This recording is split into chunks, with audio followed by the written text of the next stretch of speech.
Hi hello friends, welcome to my channel. ನೀವಿನ್ನೂ ಈ ಚಾನಲ್ನ ಸಬ್ಸ್ಕ್ರೈಬ್ ಮಾಡ್ತೀನಿ ನೋಡ್ತಾ ಇದ್ದೀರಾ ಅಂದರೆ ದಯವಿಟ್ಟು ಸಬ್ಸ್ಕ್ರೈಬ್ ಮಾಡಿ.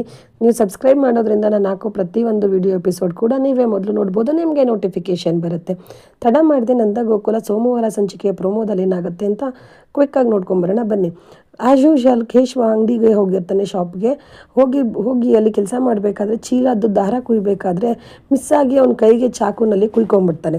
ಅದನ್ನು ನೋಡಿದ್ರು ನಂದ ತುಂಬ ಬೇಜಾರು ಮಾಡ್ಕೊಂಬಿಟ್ಟು, ಅಯ್ಯೋ ಹನುಮಂತಣ್ಣ ಬೇಗ ಅಲ್ಲಿ ಅರ್ಶಿನ ಪುಡಿ ತೊಗೊಂಬ, ಹೋಗಿ ಓಡೋ ಸುಂದರ ಬೇಗ ಅಲ್ಲಿ ಒಂದು ಬ್ಯಾಂಡೇಜ್ ತೊಗೊಂಬ ಬೇಗ ಅಂತ ಹೇಳಿ ಕಳಿಸ್ತಾರೆ. ಹನುಮಂತಣ್ಣ ಅರ್ಶಿನ ಪುಡಿ ತೊಗೊಂಬಂದು ಹಾಗೆ ನಿಂತಿರ್ತಾರೆ. ಆಗ ಇವನು ಬೈತಾ ಇದ್ದಾನೆ ನಂದ, ಹನುಮಂತಣ್ಣ ಓಪನ್ ಮಾಡು, ಏನು ಹೊಸದು ಅಂತ ನೀ ಸುಮ್ಮನೆ ನಿಂತಿದ್ಯಾ, ಫಸ್ಟ್ ಓಪನ್ ಮಾಡಿ ಅರ್ಶಿನ ಪುಡಿ ಅಂತ ಹೇಳಿ ಆ ದೊಡ್ಡ ಪ್ಯಾಕೆಟಲ್ಲಿ ಅರ್ಶಿನ ಪುಡಿ ಓಪನ್ ಮಾಡಿಬಿಟ್ಟು ಅವ್ನ ಕೈಗೆ ಹಚ್ಬಿಟ್ಟು ಬ್ಯಾಂಡೇಜ್ ಹಾಕ್ಬಿಟ್ಟು ಹೇಳ್ತಾ ಇದ್ದಾನೆ ಹನುಮಂತಣ್ಣಗೆ, ಹನುಮಂತಣ್ಣ ಇವತ್ತು ಇವ್ನು ಯಾಕೆ ಕೆಲಸನೂ ಮಾಡಬಾರ್ದು, ಇವ್ನು ಏನಾದರೂ ಒಂದು ಕೆಲಸ ಮಾಡಿದ್ರು ನಾನು ನಿಮ್ಮನ್ನು ಸುಮ್ಮನೆ ಬಿಡಲ್ಲ, ಇವತ್ತು ಫುಲ್ ಇವನು ಆರಾಮಾಗಿ ಕುತ್ಕೊಬೇಕು ಹನುಮಂತಣ್ಣ ಅಂತ ಹೇಳಿ ಅಲ್ಲಿಂದ ನಂದ ಹೊರಡ್ತಾನೆ.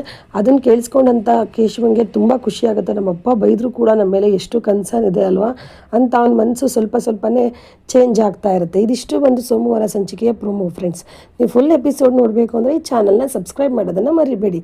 Thank you for watching.